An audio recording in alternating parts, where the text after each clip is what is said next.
Well, just a week after House GOP leaders unveiled a framework for immigration reform, House Speaker John Boehner apparently tapped the brakes, all but ruling out passing any immigration legislation before the midterm elections this fall. But is the issue truly off the table, and why did the Speaker dial it back?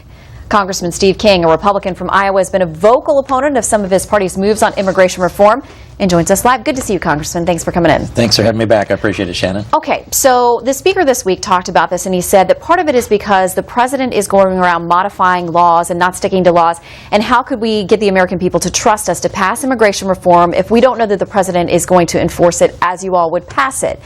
Is that the only reason that you think that the Speaker backed off on pushing for reform at this point? I think it's far from the only reason, but I think it's the one that can be articulated the best and the one that I think resonates across the full spectrum of the party. And we should be making a bigger deal about the President's executive overreach. That's starting to penetrate now. But in the end, the equations are this, that for about, more than a year, there has been some intense polling that's gone on, and let me say the immigrant community has been examined by the pollsters thoroughly. And we're starting to understand what this really means. They aren't coming in as the conservatives they were promised by, say, Karl Rove, for example. And the freshman and sophomore class are getting up to speed and learning about the implications of this. Senator Jeff Sessions has put out really good information on how this impacts the labor force, especially the low-skilled.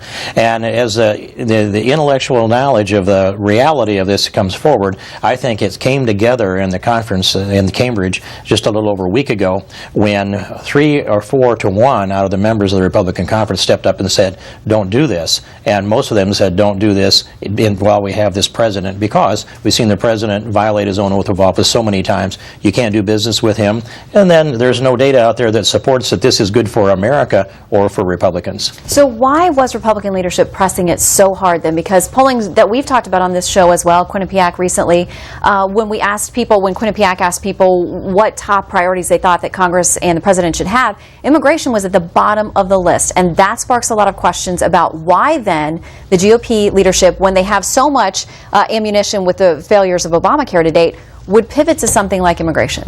That is an interesting question, and I would just add to that point that you made in your question, Shannon, that the President gave a speech to America from Hawaii during his Christmas vacation when he chastised Congress for going home to visit our families over Christmas. We should have stayed and solved the nation's problems, and he laid out the 3 lead issues that he wanted to push for this upcoming legislative year. That was increase minimum wage, extend unemployment benefits, and pass comprehensive immigration reform. It's not a coincidence that all 3 of those unify Democrats and divide Republicans. Well, that was the clarion call for Democrats to get behind that. John Boehner should have seen that, because every Republican should know that that was just essentially a naked ploy to divide Republicans. So the only way to rationalize that fits within the last paragraph of an op-ed I wrote last week. It was in the Washington Times. But it's this, that there's Mark Zuckerberg money, there is Bill Gates money, there's Google money, there's George Soros money there, and the U.S. Chamber's been very involved. I think if you track that all down, you'll get a lot better idea on why this could be pushed at us, rather than trying to find a logical foundation for it, because I will say that logical foundation just doesn't exist.